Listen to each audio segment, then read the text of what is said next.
That's proof of happiness. Don't wipe it away. Declan's hoarse voice broke the silence, stopping Lydia's trembling hand as she bent to scrub the mark from the wooden floor. She was a woman cast aside by her husband, burdened with the shame of a whole town, now standing in the arms of a wealthy but lonely man. Outside, snow fell heavy, covering the tracks of the past, while inside Ward Ranch kitchen, two shattered souls dared to cross the line, letting warmth spark for the first time in years. Declan's words did more than keep a trace of one night. They kept the proof that they had found each other.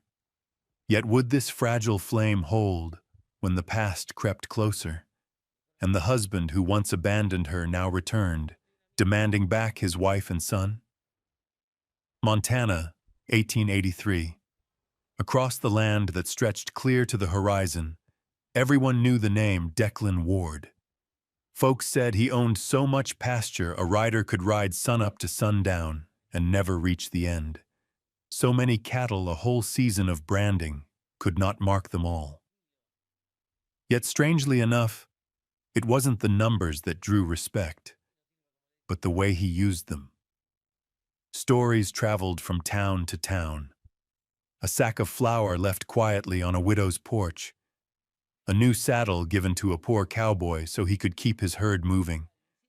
A discreet payment that saved a family from losing their farm to the bank. People said Declan Ward treated wealth like a river. Let it flow and it will last. Dam it up and it will rot.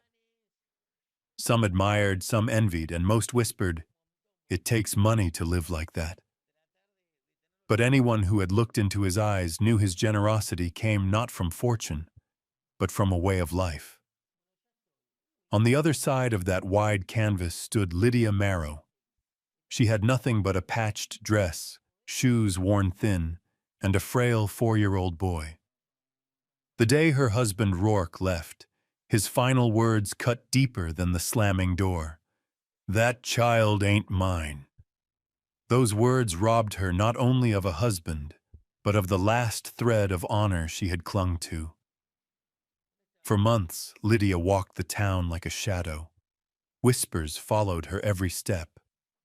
She couldn't keep her man. She's carrying another man's child. That woman brings nothing but trouble. Little Timothy, too young to understand, only asked again and again, "Mama, where's Papa?" Each time, Lydia's heart twisted tighter. That winter hit harder than most. Winds swept down from the mountains, shrieking through the crooked wooden houses, driving snow and dust into every face. Lydia pulled her worn shawl tight around her son, her hands trembling as they clasped his small fingers. All they carried was a cloth sack with a little dry bread, a dented tin of water, and a thin hope that somewhere still held a place for them. The dirt road to Ward Ranch stretched long and silent. With every step, Lydia felt her feet sink deeper into the earth. Timothy clung to her skirt, dark eyes wide as he asked, "Mama, where are we going?" She brushed the mud from his cheek. "To a place where you won't be hungry again," she thought. But she held her tongue. The boy had borne enough loss. At last they reached a rust-stained iron gate leading into Ward Ranch. On a post beside it hung a rough wooden sign, hand-scrawled but clear enough to read, "If I light your path, do not return to snuff out the lamp." The wind rattled the board, making it groan on its nails. Lydia stood still, reading the words again and again. Her chest tightened, as if someone had spoken her own heart out loud. For years she had lit the path of another, dragging Rourke home drunk, working laundry when the mine let him go, going hungry when he wasted their last coins in a saloon. And in the end, he had left her, snuffing out the only lamp in Façade, their dim house. Timothy, not understanding, looked from the board to his mother. "Mama, What does it say? She bent, kissed his hair, and whispered, "It's a reminder, son. When someone lights your way, you hold on to that light." Then she straightened, shoulders trembling but proud. For the first time since Rourke's leaving, a spark flickered in her chest. Perhaps beyond this gate, life could turn a page. Timothy tugged her hand. "Do we go in, Mama?" She gripped his fingers, drew in a deep breath, and nodded. The Montana wind swept hard across the sun-scorched grasslands, carrying the scent of dry earth and dust laced with autumn's chill. Lydia gripped her son's small hand, his damp palm pressed against her thin one. The iron gate of Ward Ranch groaned as it swung open, a long wail of metal weathered by years of storm. She drew a breath as though each step were carrying her into another world, one where she was no longer the shadow of gossip and scorn. But her hand froze. Inside the worn folds of her heavy coat, her fingers struck something stiff. She searched and pulled out a hurriedly folded scrap of paper. Her heart thudded when she saw Rourke's handwriting, the husband who had left her with nothing but the final knife-edge words, "That child ain't mine." She opened the note. Slanted letters stared back at her. "Clara, just a few more days. Once the gold is in hand, I'll come for you. In another place no one will know us. You and I will begin again, beyond the reach of rumor. Keep it quiet. Don't let that woman suspect. I promise, a new life will be ours." Lydia's vision blurred, each word cut deep. Clara, she knew the name. A younger woman across town, too often seen laughing with men in the saloon. The whispers had followed her too. That Clara girl's got no shame. Never had Lydia imagined that the man who had sworn himself to her would be the very one to slip away with such a woman. Her chest clenched, breath catching in her throat. For months she had tormented herself, asking, was it my fault? Was I not enough to hold a man? Now the truth struck cold. He had betrayed her long before, already searching for escape, for another harbor. Timothy tugged her hand, wide-eyed. "Mama, what's wrong?" She bent low, tucking the letter deep into her bodice. She would not let her son see, would not soil his young heart with his father's lies. Forcing a faint smile, she brushed his tangled hair. "It's nothing, Timothy, just the wind." But inside a storm raged. The letter was more than betrayal, it was proof. One day when the town's fingers pointed again, blaming her for failing to hold her husband, she would have this. She could show them who had broken vows, who had abandoned his home, who had denied the blood of his own son. She pushed the crumpled paper deeper into her coat. Step by step, she and Timothy walked the weed-choked path toward the Ward house. Wind stirred through the trees, sunlight pouring down as though determined to lay everything bare.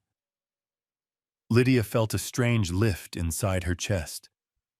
She had thought her past an unhealed wound, yet now the harsh truth had hardened into a shield she would keep until the day it was needed to guard herself and her boy. Beside her, Timothy's excitement spilled out.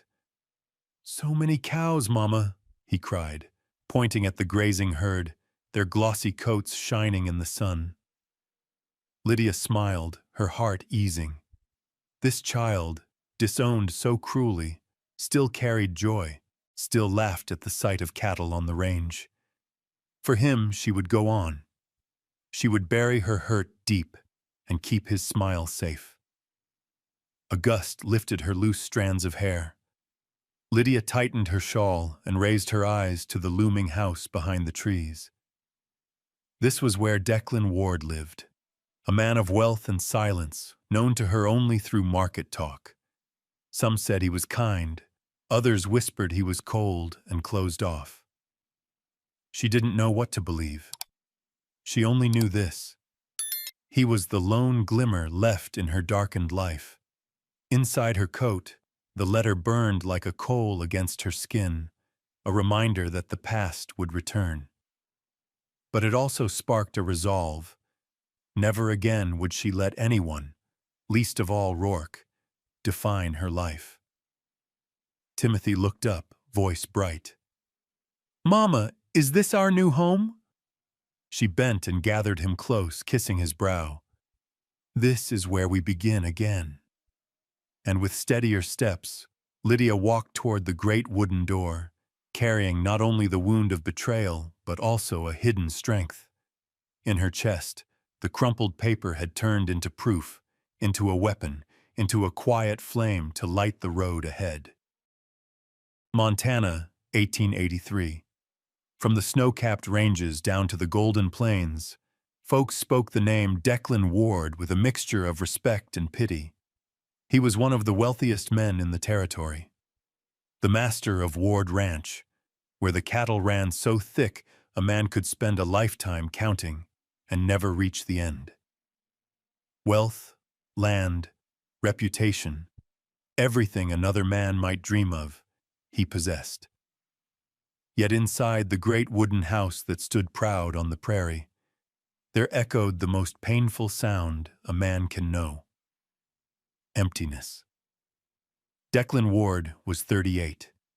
At that age, a man ought to have a full household, children tumbling across the porch, a wife tending the morning fire and waiting for him at day's end.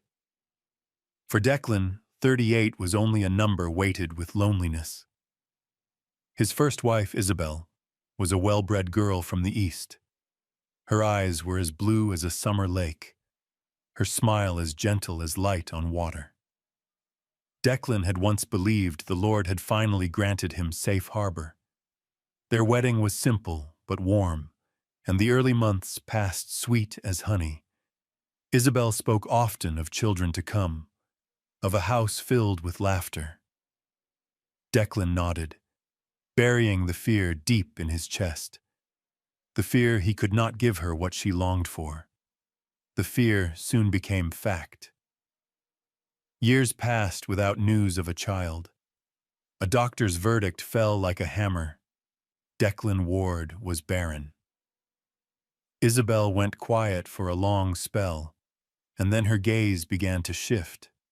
Love thinning into pity, pity souring into weariness. One night she wept, saying, "I want to be a mother, Declan. I can't live a life so empty." He could not fault her. How could he, when he wanted it too? So he let her go, silent, watching her leave with her dreams of children, leaving behind the fading scent of jasmine and a house grown colder by the day. Years later, friends urged him to try again, and it seemed God offered him a second chance. He met Margaret, a schoolteacher from Kansas who had come to Silverton. She was unlike Isabel, calm, thoughtful, steady-eyed with discipline and reason. Declan thought with a woman like her, perhaps children would not matter as much. After 2 years, he asked for her hand, believing at last he had chosen right. On the wedding day, the church bloomed with wildflowers. The town gathered in full. Declan stood at the altar, vest pressed, heart pounding with hope. But the door never opened. Margaret never walked down the aisle. Only a letter was delivered, laid on the front pew. He opened it under the eyes of hundreds. The words struck hard. "I need a man who can give me a real family. I'm sorry, Declan. I cannot be your wife." Whispers stirred across the church. Some turned away, others whispered behind hands. Declan folded the note, slid it into his pocket, and walked out of the church with his back straight, his steps steady, as though nothing could touch him. But a great part of his heart died that day. From then on, he built a wall around himself. He worked without. pause, expanding the ranch, hiring more cowhands, building up his herds, all to fill the void. He became Mr. Ward, stern, fair, generous with his men. But behind the heavy doors, in the vast house lay darkened rooms, empty chairs at a long table, and a wide bed too cold for one man. Night after night, when the fire in the hearth burned low, Declan sat alone in his chair, pouring whiskey, staring at the flames licking the wood. He saw his own life in them, blazing bright at first, then dwindling until only ash remained. Friends sometimes said, "Declan, you're wealthy, you're respected, you can find another woman." He only shook his head. Once broken, trust was near impossible to mend. He no longer believed himself worthy of being chosen for love, nor believed any woman would choose him for more than his money and name. Ward Ranch bustled by day with the bawl of cattle, the ring of hooves, the crack of whips. But when the sun dropped, only the wind sang through the fences, and the boards of the porch creaked under his lone step. Declan walked the shadowed halls, hearing the echo of his own boots, the house itself a daily reminder he was alone. 38 years old, wealthy, respected, and yet defeated in the one thing that mattered most: a family. Declan Ward, the man everyone thought had everything, lived with nothing but empty rooms and a heart turned to ice. The great house of Ward Ranch had long been tended by old Mrs. Morrison, housekeeper for nearly 20 years. She knew every corner, every groan of the floorboards, every torn curtain and chipped bowl. But when winter broke, she wrote Declan a short letter, saying she wished to return to California, to live near her daughter. It ended with a trembling line: "Master, it's time I went back to my true family." Declan folded the letter without a word. There was no holding her. For the first time in years, the wide house stood more empty than ever. He pinned a notice on the board at Miller's General Store: "Help wanted, married woman preferred, work, cooking, cleaning, keeping house, generous wages, apply directly at Ward Ranch." He made sure to write married woman. Past lessons had left him wary. A woman with a husband would keep her mind on work, not on him. In town, the paper drew whispers. Some mocked, "Ward's so rich and still choosy, afraid of scandal." Others sneered, "What married woman would scrub another man's house? No wage high enough." But before the talk had cooled, one woman walked up the ranch road. That morning, Lydia Marrow wore a patched gray dress, carrying a small bundle, with Timothy at her side. The mist still clung to the road as she told herself, "If I fail, I'll find more laundry to take in. But I have to try, for Timothy." Inside the wooden office where Declan met his men, he sat behind a heavy desk, his frame casting a quiet authority. His sun-worn face held no expression. Gray eyes measured her in silence. Timothy hid behind his mother's skirt, peeking with curious eyes. Lydia steadied her breath, squeezed her son's hand, and spoke. "Sir, I've come to apply for the housekeeper's post." Declan studied her.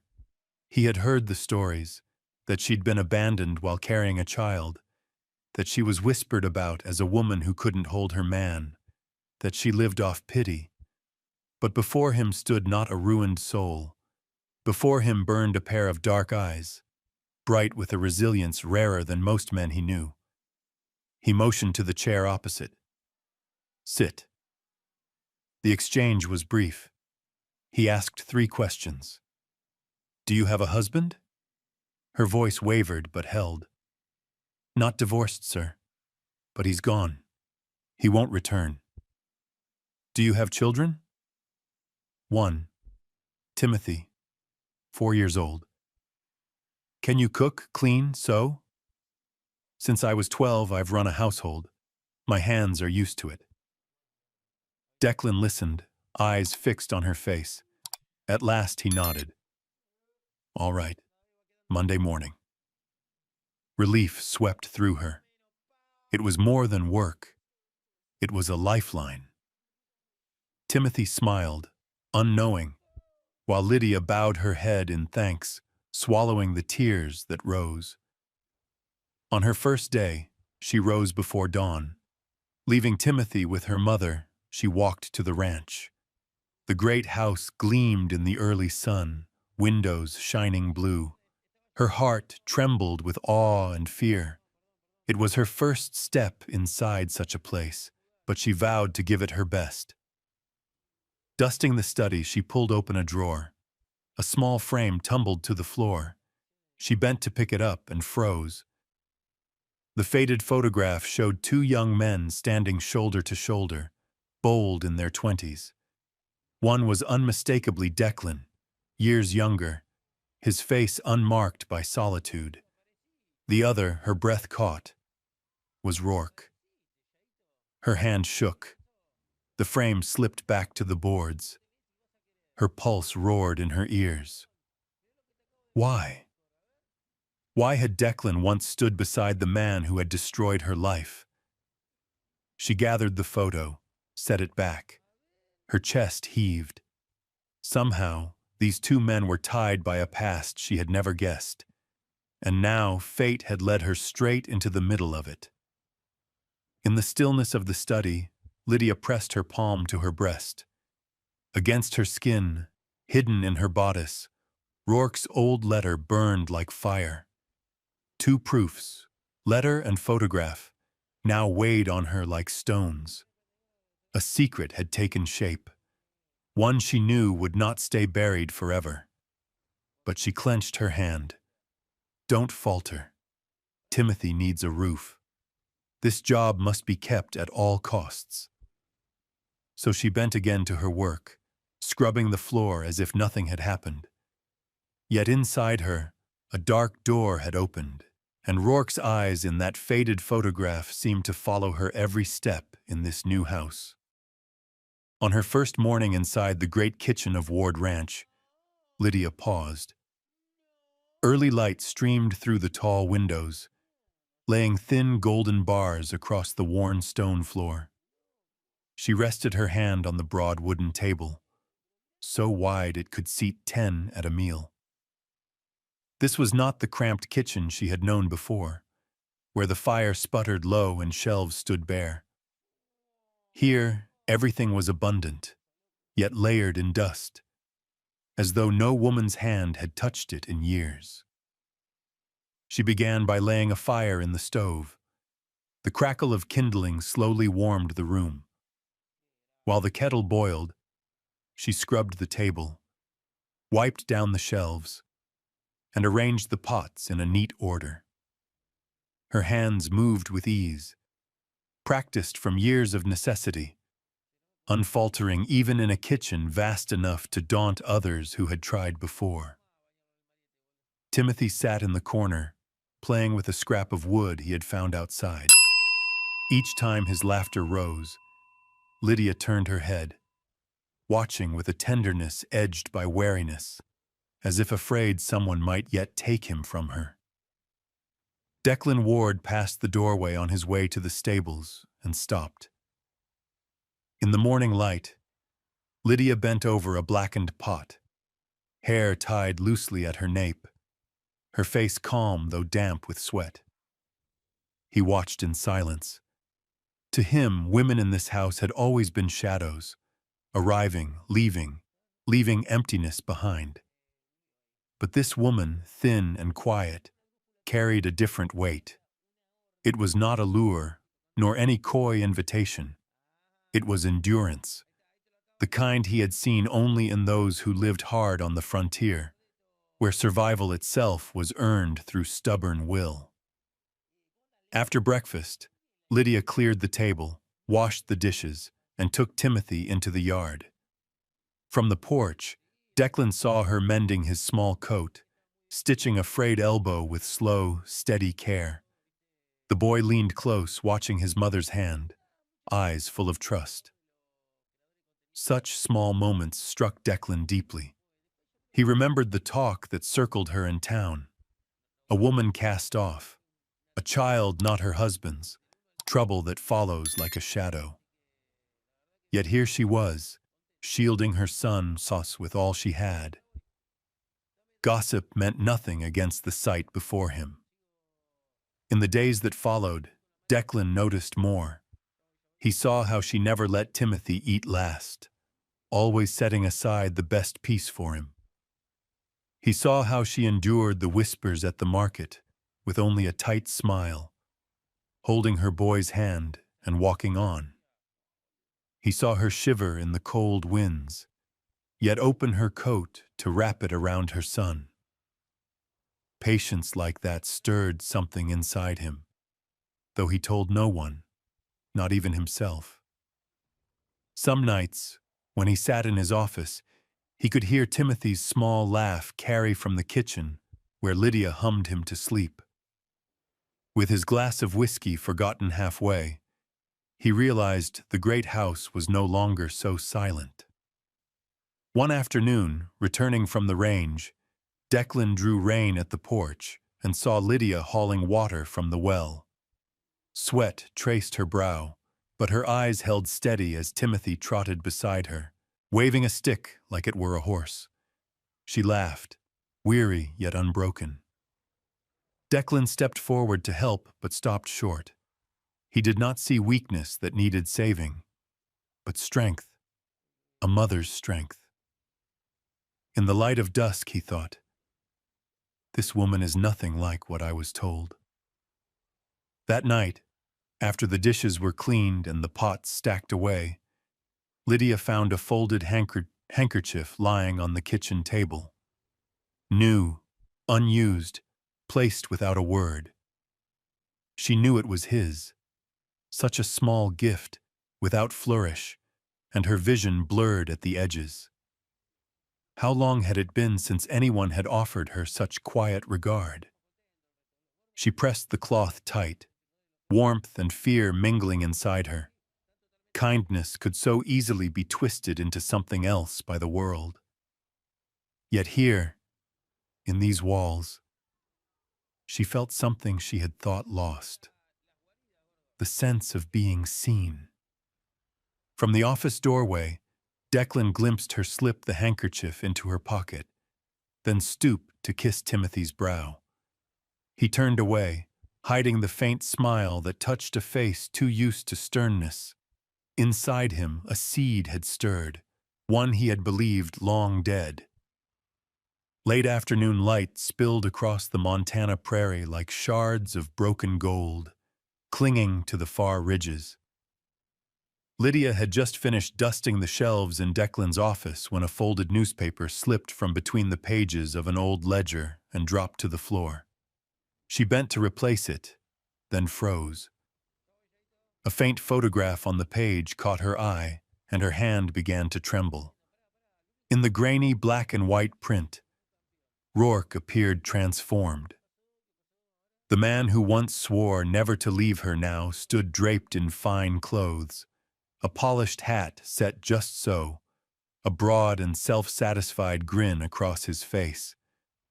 At his side posed a young woman in a silk gown, radiant, her arm looped with his. Behind them stood a sign hammered into bare earth, the words plain, Crawford Mine, Sacramento. Bold letters beneath declared, young businessman Rourke Marrow announces discovery of a major gold vein in California. Engaged to Miss Violet Crawford. Wedding planned for spring. Lydia went still. The ground seemed to tilt, her chest squeezed until breath would not come. The paper slipped from her grasp, clattering against the floorboards. Memory surged. Rourke standing in their doorway, casting her a look of disdain, spitting out the words that gutted her. That child ain't mine. Then he walked away, leaving her to cradle their boy in a house already falling apart. Timothy had wept himself hoarse for 3 days, soaking her blouse with his tears. That despair had never fully healed, and now salt was ground into it afresh. While she and her child had drowned in hardship, Rourke had donned a new mask, strutting like a king of the gold fields, hand in hand with another woman. Lydia pressed both hands to her face, fighting the sobs that broke free. Tears burned hot against her skin. She hated the weakness, but could not stop it. The office door creaked. Declan entered, looking for his winter expense ledger. He stopped short. Lydia stood trembling by the desk, the newspaper splayed on the floor. A glance was all it took for him to understand. Without a word, he stepped forward, picked up the paper, folded it neatly, and set it on the desk. Then his rough, steady hand came down gently on her shoulder. The touch was simple, but warmer than any words. Lydia broke. Sobs shook her chest, rough and violent. She had not cried before another soul in years, not before her mother, not before neighbors, least of all before the man who had wrecked her life. But here, before Declan, she could not hold it back. He never once looked back, she stammered, her voice cracked like rotting wood. Not once. Declan said nothing. His grip on her shoulder tightened, giving her weight to lean into. His face stayed stern, his gray eyes fixed on the window where the sunset bled red across the sky. He knew some wounds could not be eased by words. Only presence, only silence, could help a person endure. From the porch came Timothy's small footsteps, his laughter bright as he played. Hearing it tore at Lydia's heart. What child deserved to grow without a father's care? Shaking, she whispered, "All this time, I still hoped, even a little, that he would regret it, that he would come back for Timothy. But no, he only thinks of himself." Declan bent his head, his shadow falling over mother and child alike. In his eyes flickered something beyond pity, a quiet anger, pressed down hard. Yet he held it back, choosing calm, choosing to be her strength. Lydia lifted her tear-stained face toward that steady silence. For an instant she felt the difference plain. Rourke had held her hand only to show it off. Declan, without any words, made her feel she was not alone. Her tears still flowed, but the choking weight had eased. In the midst of breaking, she found a fragile peace, a breath she had not known for years, like a lamp flame steadied from the wind. Outside, the sun sank behind the mountains. Its last light smeared the sky red, like a wound closing. In the quiet room, her sobs faded, but Declan's hand remained firm on her shoulder, solid as the land he had built. For the first time in years, Lydia let herself lean on someone, and felt no shame in it. The oil lamp in the kitchen cast a soft golden glow, painting the walls with trembling light, warm yet unsteady, like Lydia's heart that night. The fire snapped in the stove, filling the room with heat against the chill that seeped through the boards. Timothy had long since fallen asleep, his small breaths drifting from the side room. Only Lydia remained, her hand resting on the edge of the kitchen table, her head bowed as if trying to gather what calm remained after the storm of tears earlier. The door creaked. Declan stepped in, his coat heavy with the scent of hay and horse. He paused, watching the slight figure trembling faintly in the firelight. Lydia lifted her head. Her eyes were red from weeping, yet beneath the lamplight they shone with a strange clarity. Neither spoke. The wind hissed outside the cracks of the door. The fire crackled, and Lydia's heart hammered in her chest. Then, without word or warning, Declan crossed the space between them. The distance closed in a few breaths. His hand rose, tilting her chin with a gentleness that might shatter if pressed too hard. She felt the warmth of his touch, the faint pine scent clinging to his coat. Before she could think, his lips brushed hers. At first the kiss was light, as if testing, afraid she might pull away.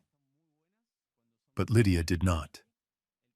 Instead, a small, broken sound slipped from her throat, half shyness, half hunger. The hesitation in Declan's gaze vanished. He drew her nearer, the kiss deepening, burning with a force he had thought long dead within him. Lydia trembled, not with fear, but with release. For years she had known only coldness, touches stripped of tenderness. Yet here, in Declan's arms, she felt protected, cherished, as though each crack in her heart was being mended by his hands.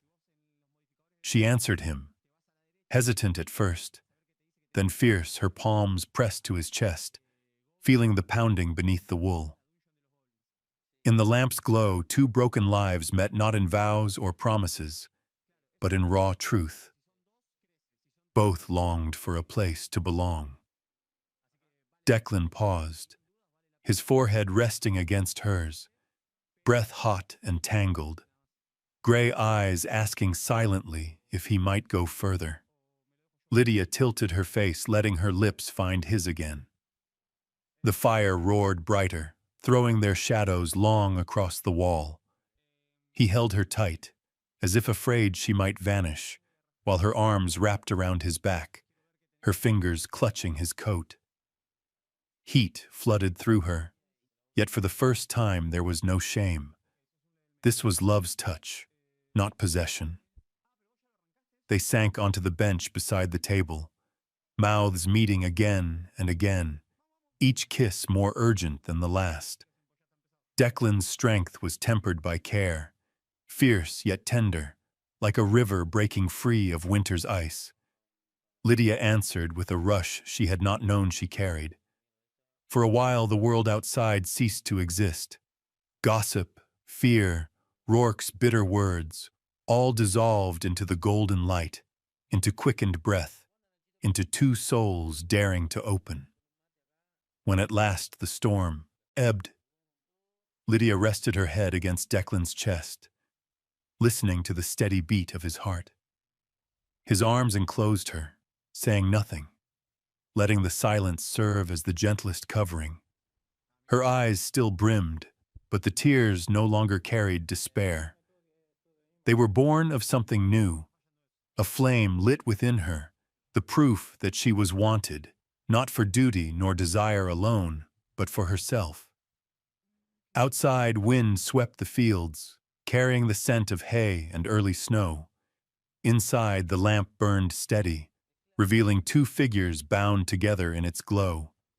In that moment, Lydia knew that whatever storms might come, she had at least once lived fully, once been loved as a woman ought to be. The fire flared, shadows bending. Declan lowered his face, his breath rough but voice steady, as if pulled from his very soul. "You make me want to live again." The words stunned her. She had thought love and tenderness illusions, yet here she knew they were truer than anything. Boundaries, doubts, and distance dissolved. They became one there on the kitchen floor Lydia had scrubbed that morning, with the scents of soap, damp wood, and bread lingering in the air. That night carried no shame, no fear of judgment, only two broken hearts finding warmth enough to heal. Later, when the stillness returned, Lydia pulled back quickly, cheeks flushed, eyes wide with both tears and wonder. She reached for a rag, intent on wiping the faint marks left on the polished floor. Declan watched, a rare smile tugging at his mouth, both tender and teasing. Why so quick to erase it? His voice was low, gravelly. That's proof of happiness. Don't wipe it away. She froze, struck by both embarrassment and the depth in his gaze. No mockery, only gratitude.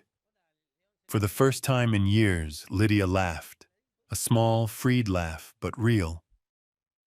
Morning light slipped through the small laundry room window, falling across the scent of soap that lingered in the air. Wooden tubs sat in neat rows, shirts hung dripping on the line, their drops pattering onto the dirt floor. The sound of water and the smell of lye gave the little room a sense of both toil and peace. Lydia wrung out a handkerchief, her hands red from the cold water. Her heart still beat fast from the night before, the night when every barrier between her and Declan had fallen. Yet this morning he carried himself with the same quiet steadiness as always. Only his eyes were different, warmer, deeper, as though holding a decision long kept. Declan entered, boots leaving faint tracks of mud. He stood there a moment, as if gathering all the courage left from years of abandonment and failure. Then his voice came, plain, without flourish. Lydia, you can stay here. Not just as a housekeeper, not just as the keeper of this fire. Stay, as my wife. She froze. The cloth slipped from her fingers, splashing into the tub, water droplets scattering like sparks. Her chest tightened, not with despair, but with sudden joy. For years, she had wished only for a roof, a shoulder to lean on. Now, the words she longed for came in a humble laundry room, among soap and dripping water. Tears welled, hot against her cheeks. She did not hesitate. Yes, I will. The word was small yet firm, lifting the weight from both their hearts. Declan stepped forward, drawing her into his arms, holding as if afraid she might vanish. In that embrace, Lydia knew he promised no riches, no grand vows, only to make her part of his life. And it was the truest proposal she had ever heard.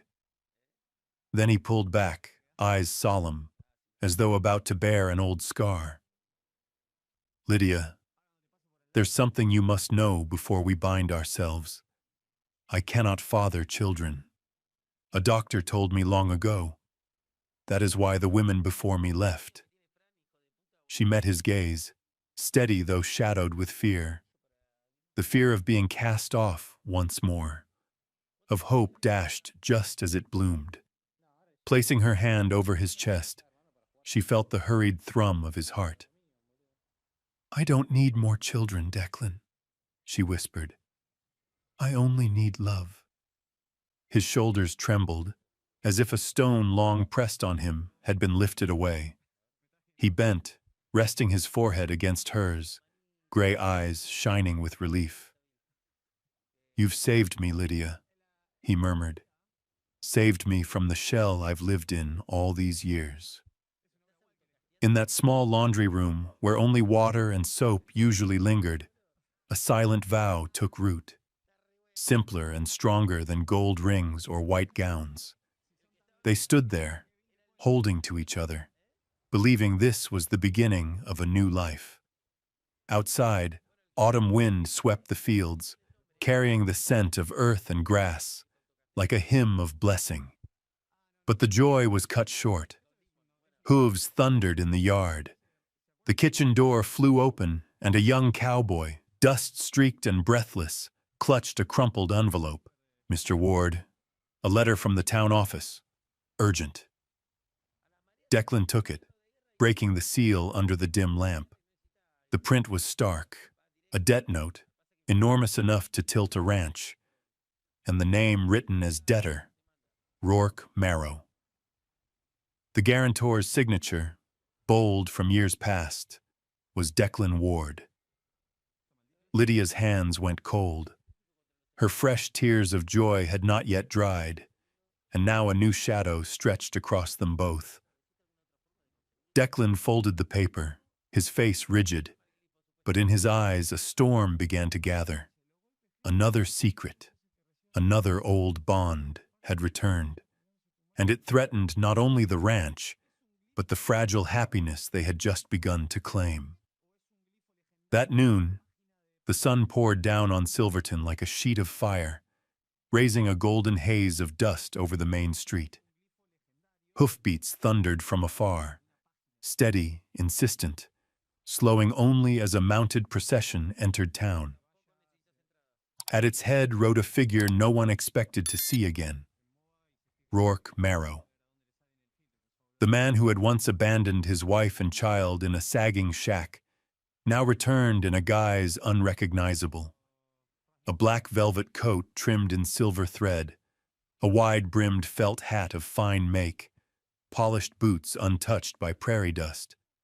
Gold rings flashed on his fingers, and the black stallion beneath him wore a saddle and tack so ornate it made townsfolk swallow hard. Rourke sat tall, a wide, arrogant grin spread across his face. He rode in like a victor demanding Silverton bear witness to his triumph. One by one, people spilled from shops, saloons, and the smithy, gathering along the street. Some whispered, some gaped. Recognition rippled through the crowd. When he reined up before the saloon, his voice boomed for all to hear. "I've come back to claim what's mine. I've come for my wife and my son." A ripple of shock coursed through the crowd. Women raised hands to their mouths, cowhands smirked, children stared wide-eyed. In this small town, Lydia's abandonment had long been fodder for gossip. Now, the scandal flared fresh. Rourke swung down, his boots striking the boardwalk with a hard thud. He spread his arms like a showman at a fairground. "I hear my son calls another man father, but blood never lies. No matter whose house he lives in, Timothy is mine. And Lydia, she's still my wife. The law, the papers, they're all on my side." The street buzzed. A man muttered, "He left his wife and boy starving, and now he claims them." Another answered, "Law's the law. He ain't wrong." The talk spread like brushfire, thickening the tension in the air. Rourke's gaze swept the faces before him. Scorn, unease, disbelief. He didn't care. He wasn't here to win favor, but to impose himself. A woman whispered, "Lydia's been living quiet at the Ward Ranch. What happens now?" No one answered, but all eyes turned down the road out of town, waiting for Declan Ward, who surely would not stay silent under such a challenge. Rourke struck a cigar alight, puffing smoke skyward with a sneer. "They call me a coward, a runaway. But look at me now. I've struck gold. I hold land in California. I've a wealthy bride-to-be. I'm no beggar come crawling back. I'm here to take what belongs to me." A few scoffs rang out, but none stepped forward. The crowd waited, as though for a stage play about to reach its climax. From the saloon porch, a drunk barked, "Bring Miss Lydia out. Let's see if she'll choose the rich man from Cali or the land baron Ward." Laughter broke out, harsh and eager. Rourke's smirk deepened, taking it as applause. The wind kicked up, sending red dust swirling. Then, through it, came the beat of hooves, measured, deliberate. Heads turned. At the far end of the street rode Declan Ward astride a gray horse, tall and unyielding, his face carved in stone. Beside him, Lydia sat straight, her plain dress stirring in the wind, her eyes steady though her heart trembled. Behind them followed a few trusted riders from Ward Ranch, silent, watchful. The crowd fell hushed. Rourke dropped his cigar, crushing it under his boot. He laughed loud and spread his arms wide. At last. I've been waiting for this day. Declan gave no answer. His eyes cut sharp as steel, fixed on the man who had wrecked the life of the woman he now guarded. Lydia's fingers clenched, but she dismounted with calm, a composure she had honed through years of whispered scorn. The crowd pressed closer, circling tight until the small square before the saloon became a stage. All understood this moment would decide more than pride. It would settle honor, love, and the future of a family. Rourke stepped forward, his voice ringing like a hammer. Lydia, you are still my wife, and Timothy is my son. Stop this pretense and come back to the man who is truly his father. The air froze. Every ear strained for her answer, every eye for the clash about to break. The air in Silverton hung thick as gun smoke. Rourke stood in the circle of townsfolk, his face flushed with liquor, pride, and the creeping fear in his veins. He jabbed a finger at Lydia and Declan, his voice pounding like a hammer on wood. Blood is blood. The law is on my side, he roared, each word meant to shatter resistance. Nothing binds tighter than blood. His shout echoed against the clapboard walls, through the restless eyes of the crowd. Some nodded, others frowned, but none dared speak. The silence strained taut as a drawn string. Then a small voice broke it. My papa is Declan. The child's tone was clear, trembling yet sharp enough to split the heavy air. Every head turned. Timothy, 4 years old, hair tousled, tiny hands clinging to Declan's trouser leg. His face was pale with fear, but his eyes shone steady, fierce. The crowd froze. Time itself stalled.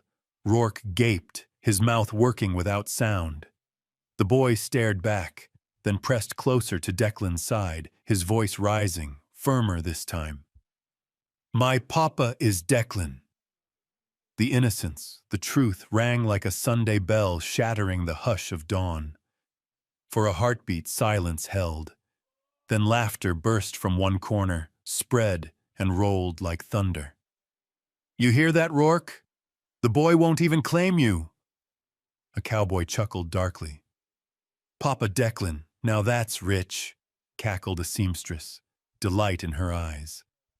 A child's words had struck the deadliest blow. No law, no gun, just truth from a boy's mouth tearing apart the gilded mask Rourke had worn. He staggered, trying to gather himself, voice breaking. He's too young. Wards filled his head with lies. But his protest drowned in the crowd's laughter, in their pitying shakes of the head. Declan said nothing. He only placed his hand, firm and steady, on Timothy's shoulder, a silent vow. I am your father.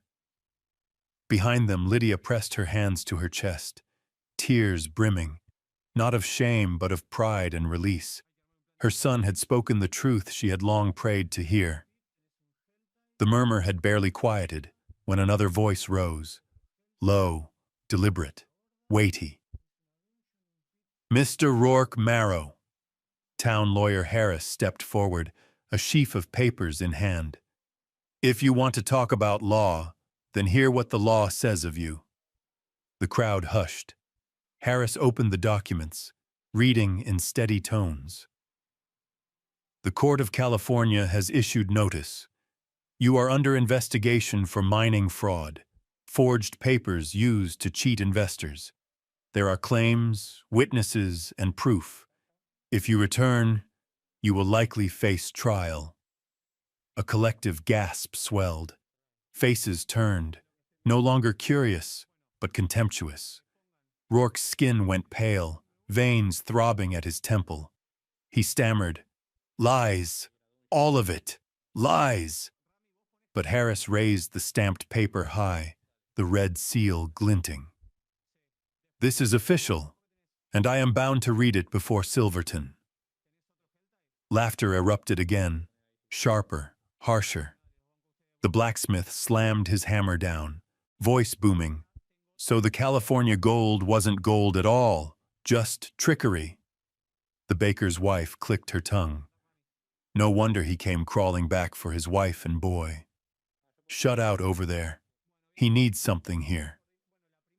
Whispers turned to accusations, scorn spoken plain. Respect vanished, admiration curdled. The glittering mask cracked wide in the square, before the wife he'd abandoned and the son he'd denied. Rourke stumbled back, but the crowd closed in, their laughter and sneers hemming him tight. His fine clothes looked like rags, his wealth like rust. Timothy tilted his head toward Declan, whispering just loud enough for Lydia to hear. "I was right, wasn't I, Mama?" She knelt, gathering him close. "Yes, son. You spoke truer than anyone." Declan set his hand on their backs, his gaze fixed on Rourke. Now shaken, stripped of pride, no trace of triumph left. Rourke growled, voice frayed, This isn't the end. I still have ways." But his words died in the mocking reply of a farmer. "It's the end, Rourke, and no one here will mourn it." No guns fired, no blood spilled, just a child's voice and the weight of law. That was enough to bring Rourke marrow down before the eyes of Silverton. That afternoon, the town saw more than a quarrel. They saw truth laid bare. Fatherhood was not blood, but presence, not claim, but care.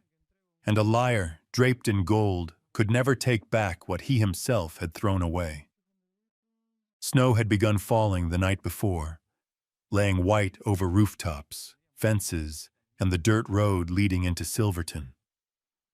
By morning the town awoke hushed, wrapped in white, as if nature itself had spread a clean cloth for a sacred day. Winter snow was said to be harsh, but also pure, washing away what was old. No one seemed more worthy of such purity than Declan Ward and Lydia Marrow. 1 month after Rourke's disgraceful flight, Silverton gathered again at the wooden church on the hill. The same place where years ago Declan had been left abandoned at the altar, now opened its doors to receive him once more, not alone but with the woman who had risen from ruin and the boy who called him Papa with unshaken certainty. The church bell tolled, carrying through the cold air. People came in greater numbers than expected, some curious, some truly wishing to give blessing. But unlike before, there were no snickers, no whispers. The eyes that turned toward the doors held something different now. Respect, admiration, and even shame for the words they had once spoken. Inside, candles flickered, softening the chill. Simple white cloths hung near the altar, pine branches lending the scent of forest. Nothing grand, nothing gaudy, just enough to mark the moment with dignity and warmth. Declan stood waiting, broad and tall in a black suit that fit him well. His eyes did not stray to the crowd, nor to the cross above the altar, but fixed instead on the door where Lydia would appear. His hands tightened and loosened, as though holding to a dream he had dared imagine only in solitude. The door opened. Lydia stepped in. Her dress was no silk from the East, but a plain white gown pieced together by Mrs. Whitaker's careful hands. Yet when she appeared, no one thought of fabric. A thin veil softened her eyes. A small, trembling smile lit her face, and she shone more brightly than any bride the town had seen.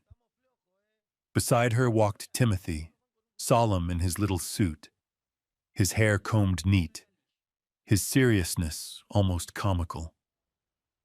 His small hand clutched his mother's, but as they neared the altar, he looked up, straight at Declan. He did not need a birth father. In that moment, the boy himself gave his mother into the care of the man who had chosen to stay. The whispers faded to silence. All eyes followed the steps of three souls, a family being written anew from broken pieces. At the altar, Timothy let go of his mother's hand and placed his own into Declan's. The gesture hushed the church. A child, in his innocence, had given his mother to the man he trusted as father. Declan bent, clasped the boy's hand, and his eyes glistened in the candlelight. The pastor's voice rose, steady and reverent. He spoke the familiar vows, then looked kindly upon Declan and Lydia. "Before God and this community, do you promise to love, honor, and uphold one another all your days?" Declan gripped Lydia's hand, rough and calloused, yet trembling faintly. His voice was low and clear, each word carved into the wooden walls.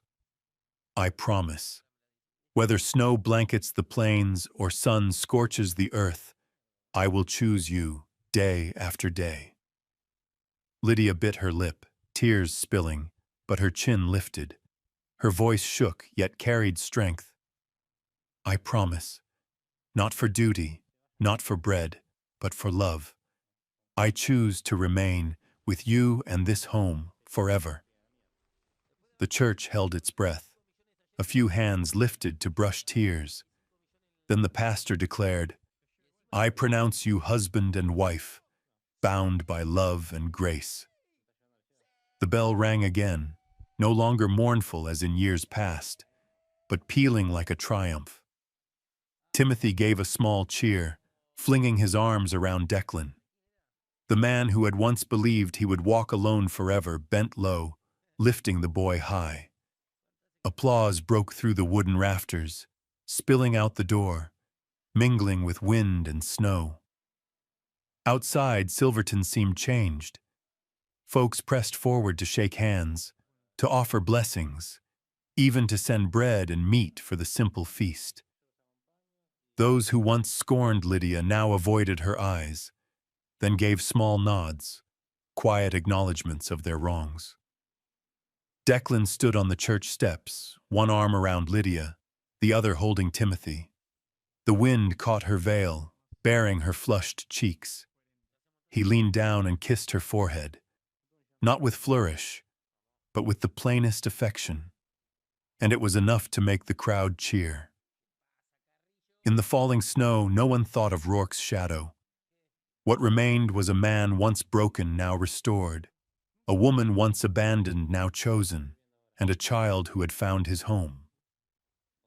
That day, Silverton remembered not only a wedding, but a truth. Love is not measured by beginnings, but by who stays when the storms have passed. By late afternoon, when the townsfolk had gone and Silverton lay quiet again, Ward Ranch returned to its familiar stillness. Snow fell steady, covering the yard, erasing the last tracks of horses and wagon wheels from the wedding. Inside the big wooden house, the fire in the hearth burned bright, its warmth spilling across the room. The place felt different now, no longer just a house but breathing like a home. Lydia slipped off her heavy shawl and hung it by the door. The hem of her simple white dress was damp with snow, but she paid it no mind. Timothy darted about the room, his little boots leaving wet prints on the floor, his cheeks flushed with cold and delight. Declan sat in the armchair by the fire, thick sweater on his shoulders, his eyes following the boy's every move. The corners of his mouth curved in a rare smile. Supper was plain: a pot of lamb stew, fresh bread crisp from the hearth, and a jug of sweet cider. Lydia set the table with hands steady from habit, though tonight they trembled a little, not from weariness, but from the quiet joy stirring within her. She had once set tables where silence was heavy, and her husband's scowl sat like a shadow. Tonight, every plate she placed carried peace. Timothy scrambled onto his chair, eyes bright. "Mama, I got to give your hand away today. Did I do it right?" Lydia laughed softly, smoothing his hair. "You did perfectly, Timothy. No one could have done it better." Declan leaned closer, his voice low and warm. "I've never been given a greater gift than that little hand, son." The boy beamed, resting his head against Declan's arm as though it had always belonged there. The sight caught at Lydia's throat, her eyes shining, though she fought back tears. They ate in the hush of comfort, with only the wind outside and the pop of the fire within. Timothy chattered about the falling snow, the church bell's song, and both adults listened as though he spoke the world's most important truths. Afterward, Declan stoked the flames higher, the firelight flickering across their faces. Timothy curled in a wool blanket, clutching his worn toy bear, his eyelids heavy. Lydia drew him into her lap and sang an old lullaby, once the only comfort she had in nights of abandonment, now the hymn of a new home. Declan sat across, hands on his knees, watching quietly. When the boy slipped into sleep, Lydia raised her eyes and met his gaze. In that glance, the fire revealed every scar they carried, but also the strength that bound them now. Declan spoke, his voice rough but steady. "Folks will say we're not perfect, but love is the choice we make, every day." Lydia held her son closer, her eyes wet. She whispered back, "Home is where someone loves you, scars and all." He reached out his calloused hand. She placed hers in it. Together they sat, beside the sleeping child, beside the fire, while the wind clawed at the eaves. A sudden gust sent snow piling against the window. Timothy stirred, shifting in his blanket. Declan rose, pulled another quilt over the boy, and laid a steady hand on his shoulder. It was a small act, but to Lydia's eyes, it carried the weight of a vow. Outside, the snow kept falling, burying the traces of the past. Inside, the fire glowed, etching on the wall the shadows of 3 souls, a family built from what had been broken. That night, Ward Ranch ceased to be a cold, empty house. It became a true home, and as the fire crackled, the story closed with a simple truth. Happiness is not found in grand things, but in the held hand, the gentle word, the choice to stay. Declan, Lydia, and little Timothy were no perfect family, but their scars and losses had forged a love all the stronger and worth all the keeping. Perhaps many of you, those who've walked through long years, will smile and see yourselves in their story. We've all known loss, loneliness, or thought love had passed us by. Yet as this tale shows, a flame can be kindled even in winter's late season. If this story touched your heart, share your memories or reflections in the comments. Don't forget to like and subscribe so we can keep bringing you more Wild West love stories, simple tales strong enough to warm a quiet evening. And tell us, where are you watching from? Let the echoes of the West reach every corner of the world.